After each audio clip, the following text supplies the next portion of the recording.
Welcome to One Thought at a Time with Ian Travers, where we get curious about what makes us tick. We're here today with a man who's set to carry a motorsport dynasty.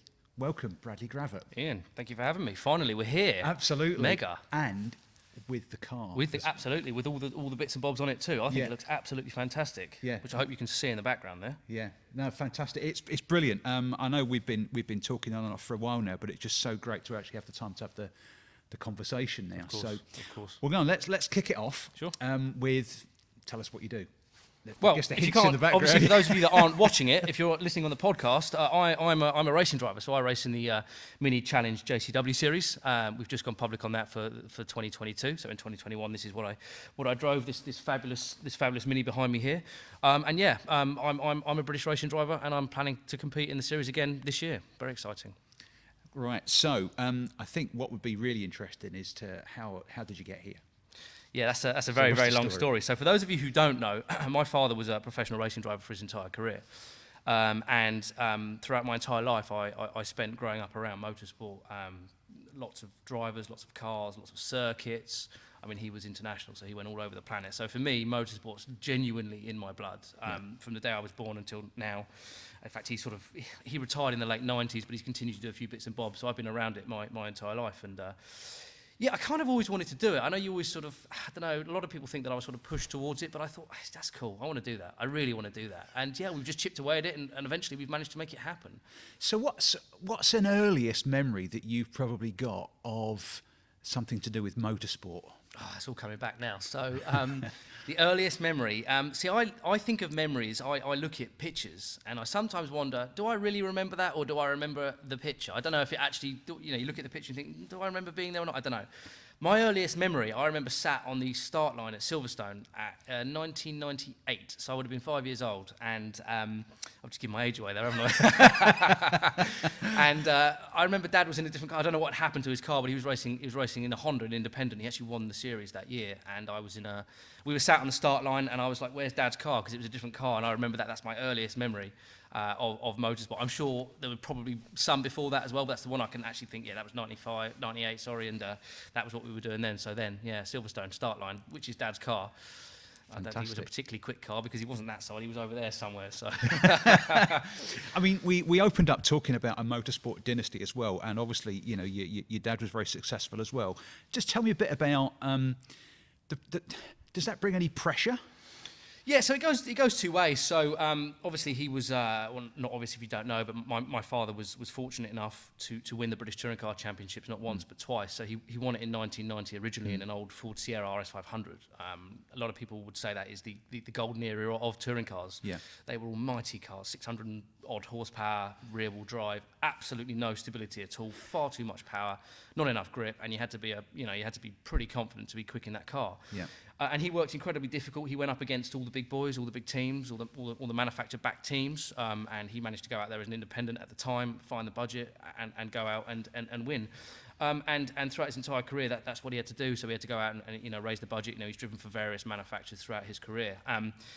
And he was very successful. So there's a huge amount of pressure on my shoulders. But equally, you could argue, obviously, that I've been working incredibly hard behind the scenes to make this happen, as you full well know, Ian. But equally, there is an expectation there because of how successful he was. But of course, like with anything, you need to practice, you need time.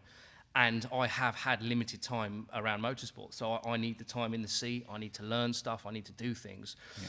So yes, it opens doors, and absolutely, I've leveraged that to open all of the doors that I can, to which I've then, managed to get myself into a seat. But equally, there is an added pressure to that. People are watching, and it's important that I'm quick. That's what I want to do. That's what I will do. And it's what it's all about. But it's tough. It is hard. But I think the thing I find interesting about this as well is, obviously you were around it for as long as you can remember, but the early desire, the fact that you wanted to do this from a young age. Yeah. So 13 years old, I don't quite know what happened. I started saying to Dad, I want to go racing. I don't know where it came from, but I just said, I want to go racing. I want to go racing. I want to go racing. It was once a day I was saying it, maybe every other day. And it was once, then it became once a day, then it was twice, then it was like 100 times a day. And eventually he snapped. He said, fine, that's it, we'll have a test in the go-kart, to which we did, and that's kind of where it all started. So 2007, I was fortunate enough to have the opportunity to drive for the late great Martin Hines, who was a world superkart champion, and those karts are insane. They are, you've seen them, the karts with the big wings on the back, gearbox karts. I don't know, I want to make a number out, 150 miles an hour. They use proper circuits. He won that, and he was the owner at the time of Zipkart. So I was fortunate enough to drive for the factory Zipkart Young Guns team in 2007. We did 2 back-to-back championships. To which I was learning, and I was dropped right in with some serious names. I mean, some of the top BTCC drivers of today, even Formula One, were in the same championship as me at that time. So it's very difficult to just be thrown in the deep end there. So we did that year. We learned a lot, and then we pulled away from Zipkart, and then we went over to another engine manufacturer. So karting's all kind of about engines and different classes and chassis and sizes. It's quite complicated. So we moved from one class to another at that time. It was called KF3. We then went for an independent team on a Tony kart chassis. Same thing, learning, started getting quick towards the end of the season, creeping up towards the end of 2007, start of 2008, credit crunch. That was it for, well, until recently. Right. So, yeah. So, and go-karting, I mean, you're really close to the ground as well, aren't you? Oh, I mean, you don't think of it as a kid. I mean, I look back now, so I was 13, 14 at the time. I mean, you are literally inches from the ground, but you don't think about that. You don't think about the risks ever, because you wouldn't do it otherwise. And the same, I suppose, goes now as well, doesn't it? It does to a degree, yeah. I mean, as you get older, you become more aware of things hurt a lot more, Yeah. So you don't want to hit anything or hit anyone, and of course, when it's actually quite expensive to do that as well. So you kind of want to avoid that. But at the same time, if you don't have that, that push, that desire, that want, you got to really want to, carry speed into corners. You've got to really, let the car move around and do things underneath you. And if you don't do that, it's difficult to be quick. So you do have to compartmentalize that slightly. Yeah. As much as possible, really. And yeah. Not crazy, that's not the right word, but you've got to be, calculated with it, but equally, you still got to remain in control. Yeah. It's calculated risk-taking, but you don't have much decision time, do you? Not really, no. I mean, it looks a little bit quicker than it does from inside the car. You pretty much know, you get into a rhythm with it, so you know that's where you're going to brake, that's where you're going to turn, that's where you're going to accelerate. So after a number of laps, you get used to that, and it becomes, you sort of start to not have to think about it. And then it gives your mind a chance to think about other things happening around you, because not only have you got to do your steering, your braking, your throttle, the same, push the boundaries of the car, push the boundaries of the tyre. As the race develops or the sessions develop, the tyres get hotter, they go off, they lose grip, The car becomes lighter. You have cars around you that you need to control, but equally at the same time not overheating tyres and things like that. So you need that mental capacity. So once you get past that initial, I don't want to crash phase, you can start thinking about these other things, and it starts opening up your capacity. Yeah. So when you get to the track, and bacon sandwich. Is that a routine? Is that no, it's not. It's just something that we do. I need to really focus on my diet. Yeah, no, I don't eat bacon sandwiches. It's just tradition, really, a little bit of tradition. So I was thinking about, I sat in the car earlier on today, and if you're someone who's never sat in a car like this, you realise how much you very much wear the car, don't you? Yes, absolutely. You get, it's not like I'm going down the shops and you jump in, you're wearing the car. So you've got in, and there's quite a process to get yourself in the car and get. So lots of people, up. so I've spoken about this before, and what lots of people at this stage in their motorsport career don't remember is that actually the position that you sit in the car, it's very aggressive. You're so low. Your eye line is here. You can't see the bonnet. You can't see any of the bonnet. You can't move your head around, and that takes a bit of time getting used to. I was quite surprised at that earlier on today when I actually sat in the car. I've driven Minis. We've got a Mini now, and you're used to seeing everything. Of course, it really is obscured, isn't it? It completely is. And then, of course, what you've got to remember then is you've then got this limited vision from your crash helmet. You can't hear very well because you've got your ear defenders in, and it's really loud in there. Yeah. I mean, I'm beyond that now, but initially it's a huge step. I don't get nervous at all when I get in this race car. I didn't really get it before, but there was always that, I can't really see over there, and I can't really see over there. You always kind of like want to bring the seat up, look over it, but you can't do that, so you just got to crack on. But equally, you've got to feel, if you're not comfortable in your seating position, you've got to get hold of a car.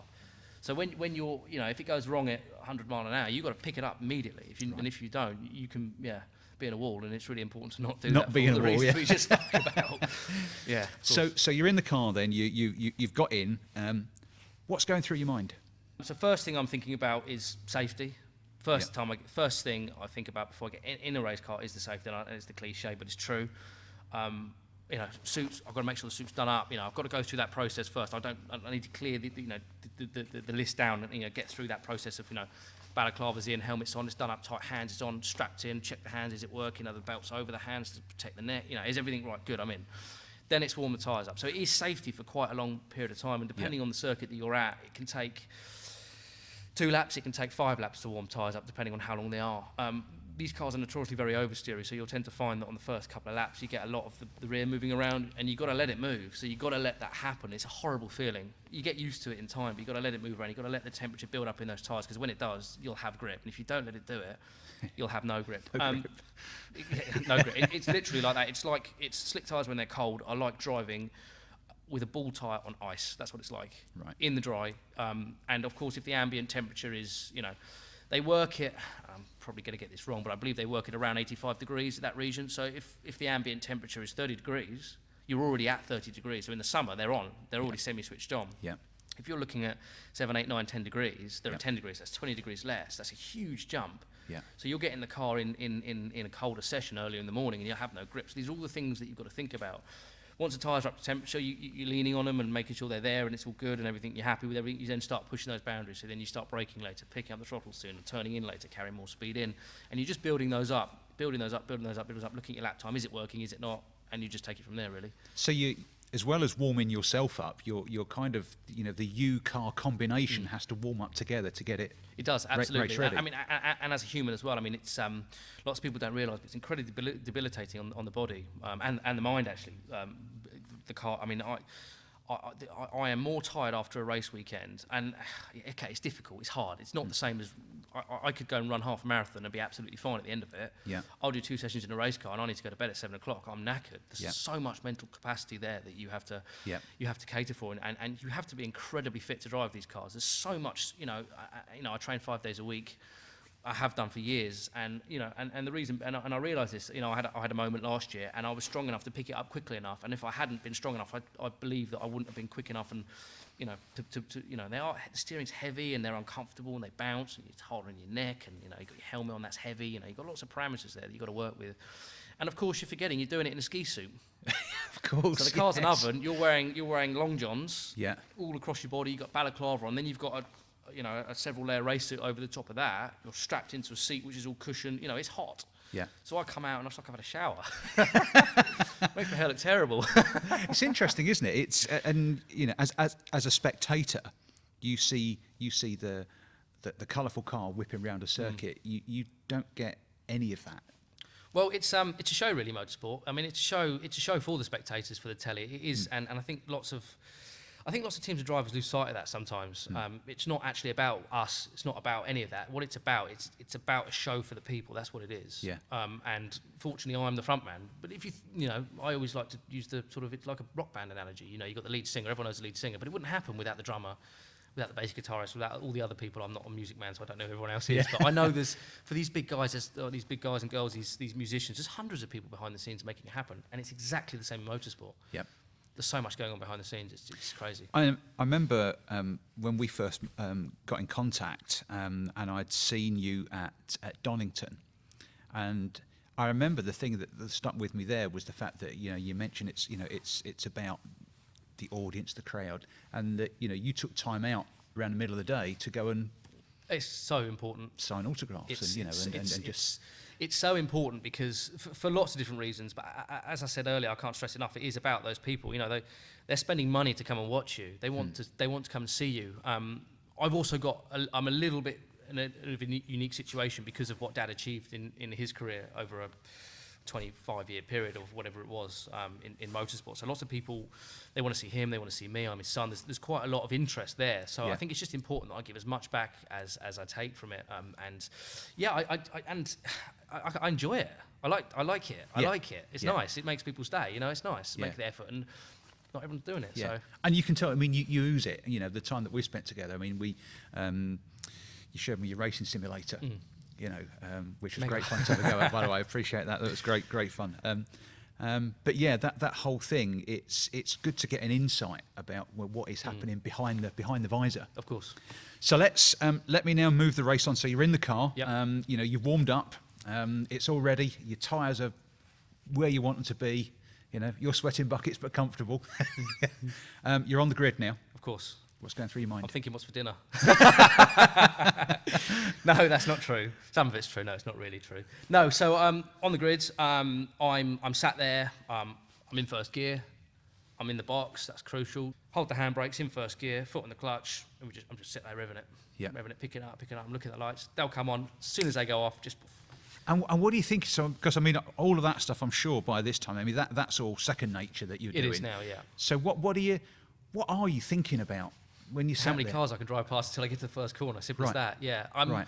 As I've grown to know the championship and know the other drivers around me, I'm also thinking he or she might try this. So I need to be a little bit cautious of that because I know they've got a bit of form and I've seen it before. So Yeah. you do learn about the other people around you, but primarily, if you don't qualify right at the front, most of the positions in this series, being a one-make series, is that it's made up on the first couple of laps, really. Right.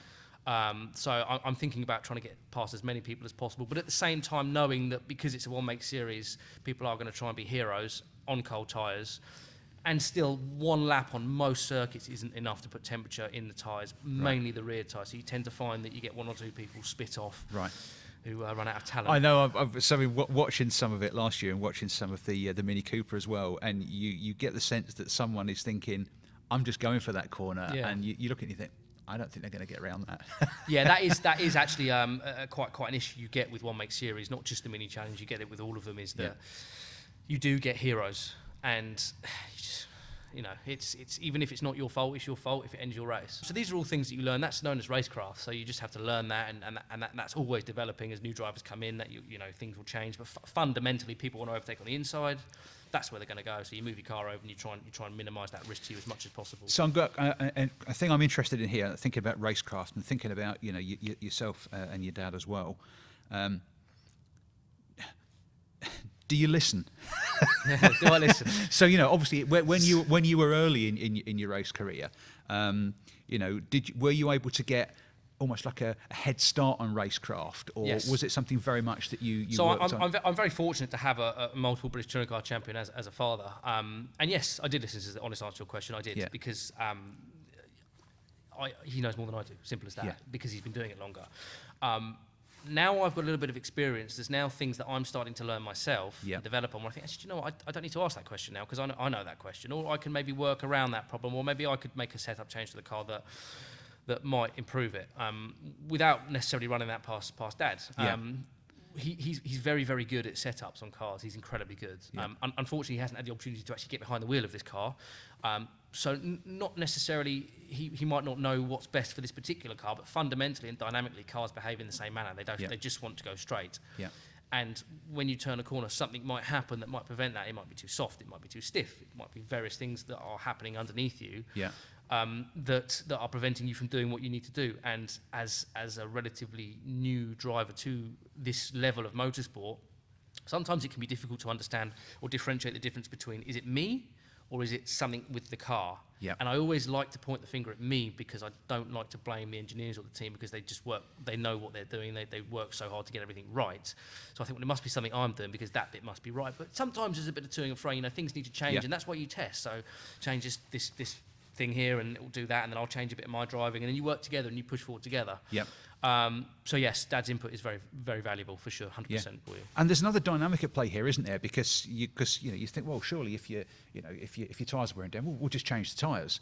But there's a limit here, isn't there? It's not. Yeah, it's a limit in everything. So even at top level motorsport, even at Formula One, they're limited to tyres, albeit they've got a lot more tyres than we do. So last year, depending on the round, we either got 4 or 6 new tyres. Right. Now that's tyres, not sets, tyres. 4 tyres, 4 strings of rubber, like what we're sitting on here. Yeah. If you can see them in the shot, and if you're not, you should be watching it.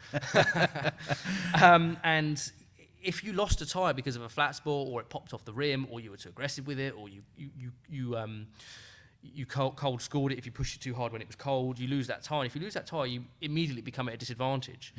And then the other problem that you've got is every lap you do on a tyre, you're wearing that tyre down. So yes, I need the experience in the car, I need to learn the circuit, but actually I can't afford to wear my tyres down because I'm at such a disadvantage. Yep. So if you come to race through on a weekend when everyone's got old tyres and you give me 4 new tyres, I'll be at the front.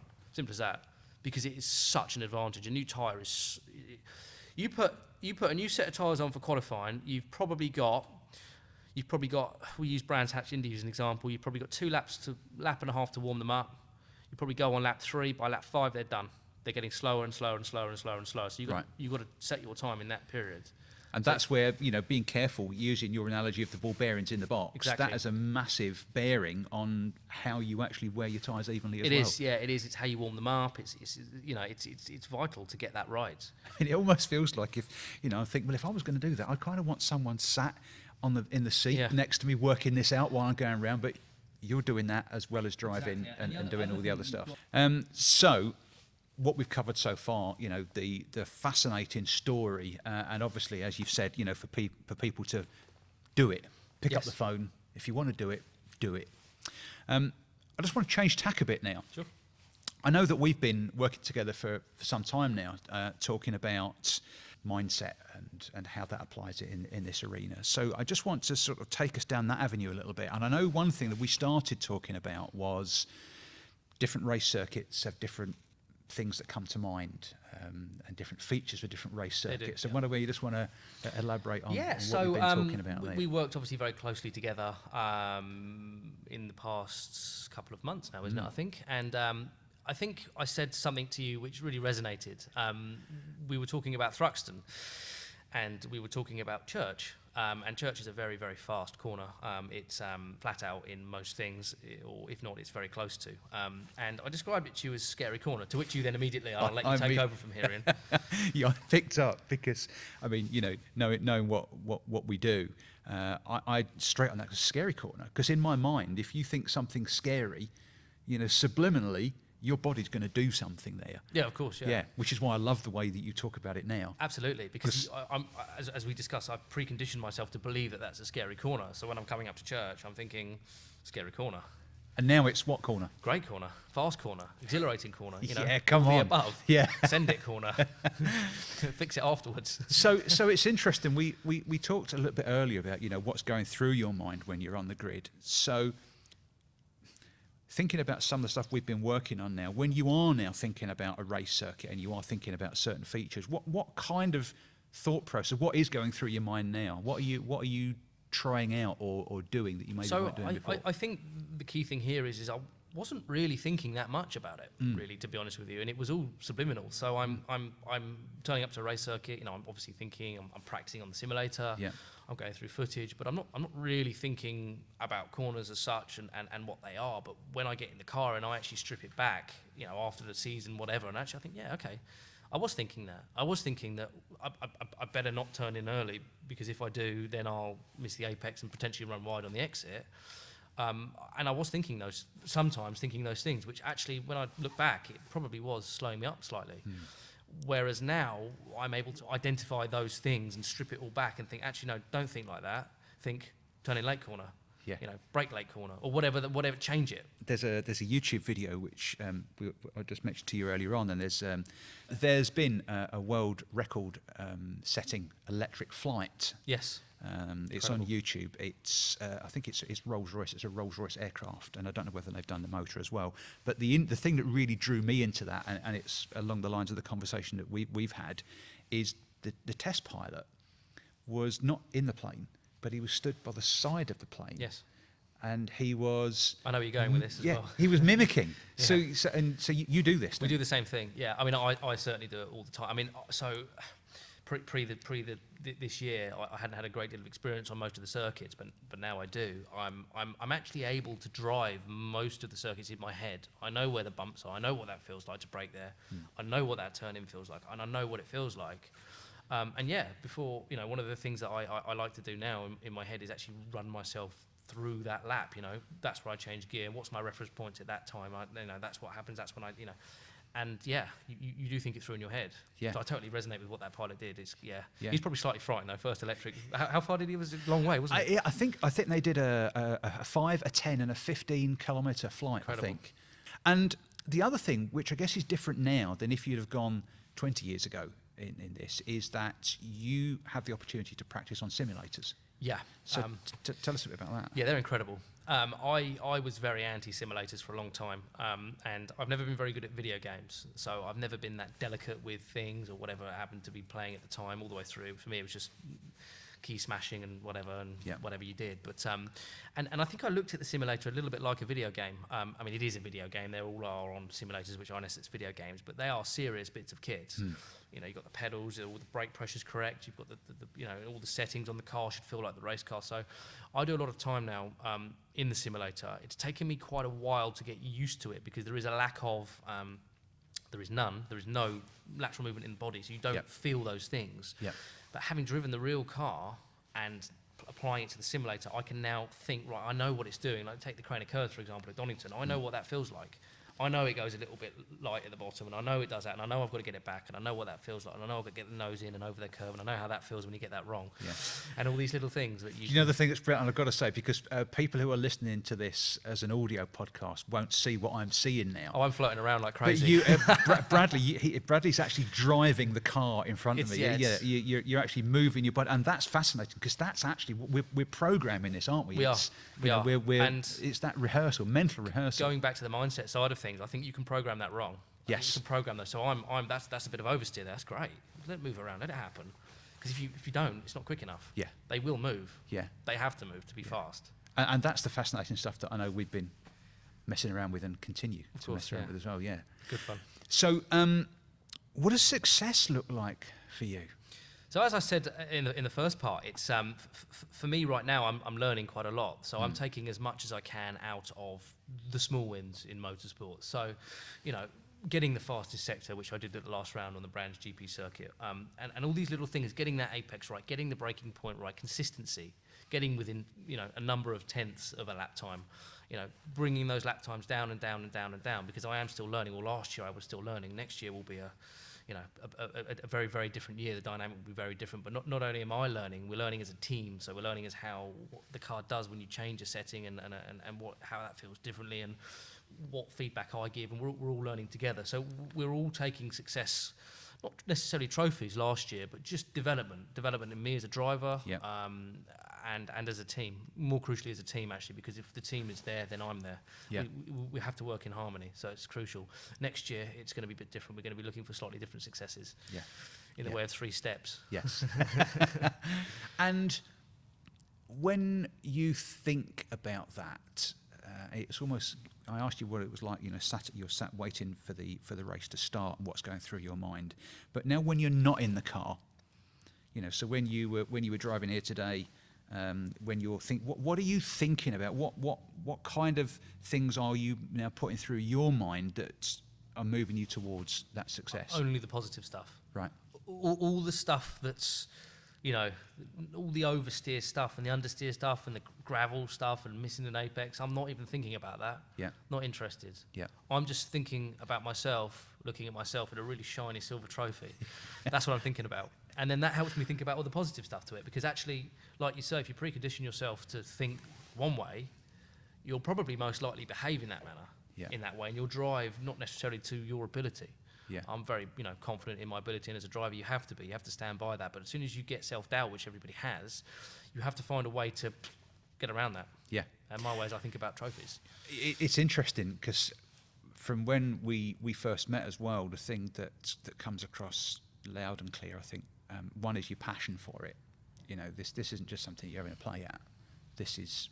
Oh, it's my life. It's every day. I mean, again, we discussed in the first part of the podcast that, you know, the amount of work that goes into this is just incredible. The stuff that goes on behind the scenes, not just with me, with the team, and, you know, the phone calls you make, the proposals that you're sending out all the time. You know, everything is great. I love it. Yeah. It's not hindrance in any way. I love doing it, but it's a lot of work to get there. Yeah.